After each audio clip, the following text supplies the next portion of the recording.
Administração pública, reformas gerenciais, as gerações de reformas gerenciais, a consolidação do neoliberalismo no Brasil. As reformas gerenciais de primeira geração, ao aplicarem a lógica mercantil privada diretamente no contexto público, não produziram o novo servidor, nem converteram os mecanismos patrimonialistas em instituições virtuosas.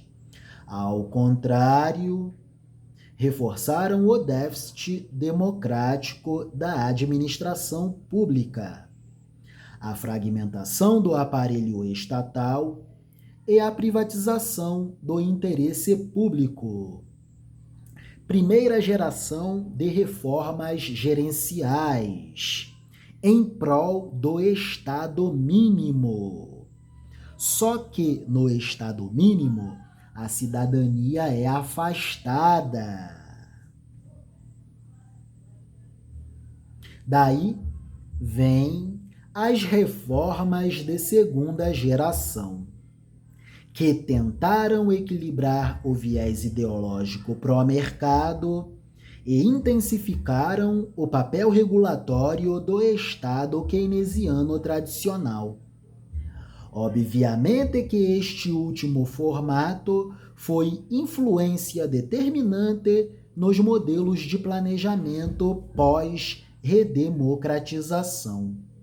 A Constituição Federal de 1988, de modo geral, seguiu os princípios do modelo burocrático clássico, criando dispositivos de proteção contra aspectos patrimonialistas e mecanismos de participação que quase nunca foram efetivados na prática. A partir das mudanças do plano plurianual, no final da década de 1990, arrefece e diminui o ímpeto liberal privatizante e ganham terreno valores como a flexibilidade, a descentralização, a capacidade de coordenação e planejamento e a cooperação público-privada e de formulação estratégica do Estado.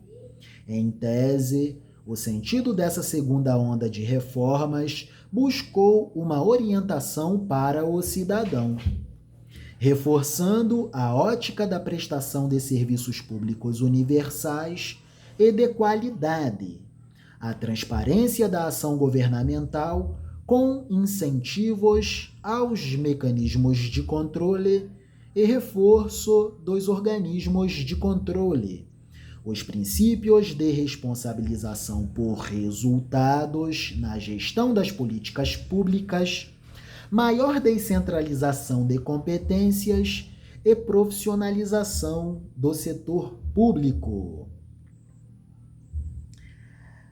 A segunda geração de reformas gerenciais olhou para a primeira geração de reformas gerenciais em prol do Estado mínimo e pensou bem assim: caramba, essa conversa de Estado mínimo foi afastar a cidadania.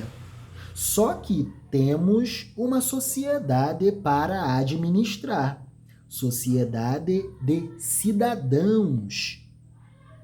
Precisamos priorizar o planejamento.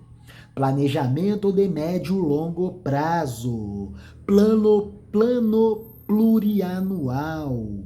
Plano plurianual. Planejamento de médio e longo prazo, que conduz os destinos da sociedade.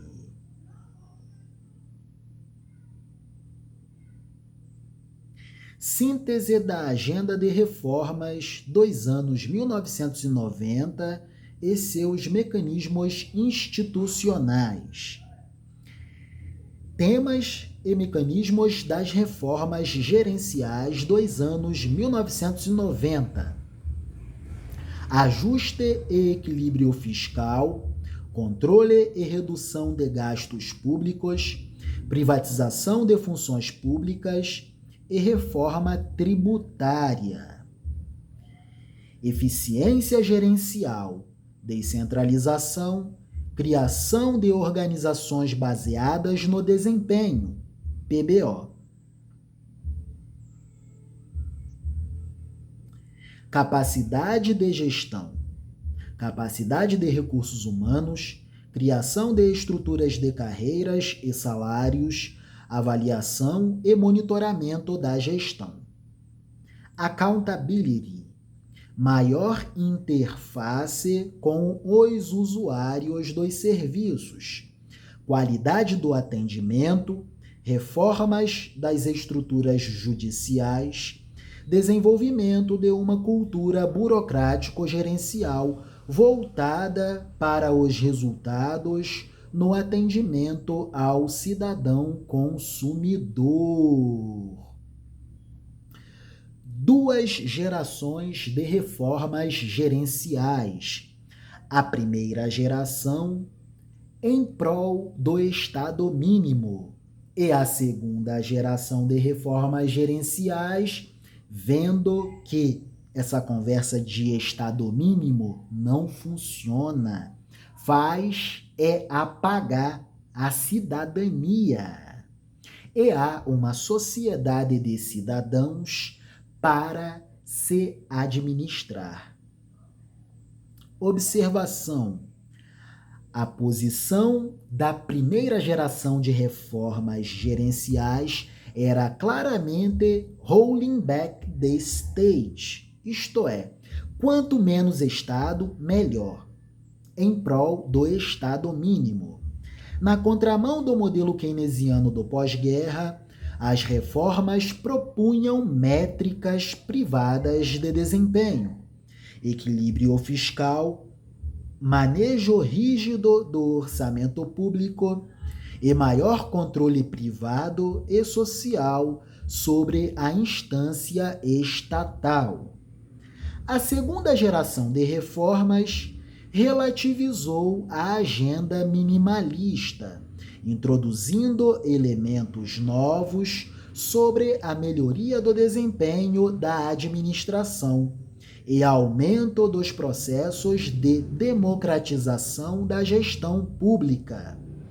Nessa segunda leva de reformas, o papel do planejamento é mais valorizado como instrumento de gestão governamental. E tudo de que o Estado Central precisa ter é planejamento, porque para a Constituição Federal de 1988, o planejamento público é imperativo para o setor público. Ele é obrigatório para o setor público e é indicativo para o setor privado. O setor privado, quando quer tomar decisões, olha para o planejamento do Estado Central, porque o planejamento do Estado Central afeta taxa de juros, taxa de câmbio, taxa de salários, taxa de lucros produtivos e lucros financeiros, taxa de inflação, dívida pública do governo central e tributação.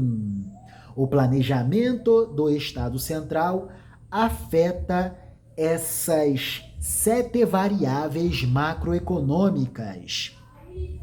Para isso, existem plano plurianual, lei de diretrizes orçamentárias e lei orçamentária anual, principalmente a lei de diretrizes orçamentárias, que é uma lei essencialmente macroeconômica, que trata sobre taxa de juros, taxa de câmbio, taxa de inflação, taxa de salário mínimo, por exemplo. É isso. Tributação, dívida pública do governo federal. É isso.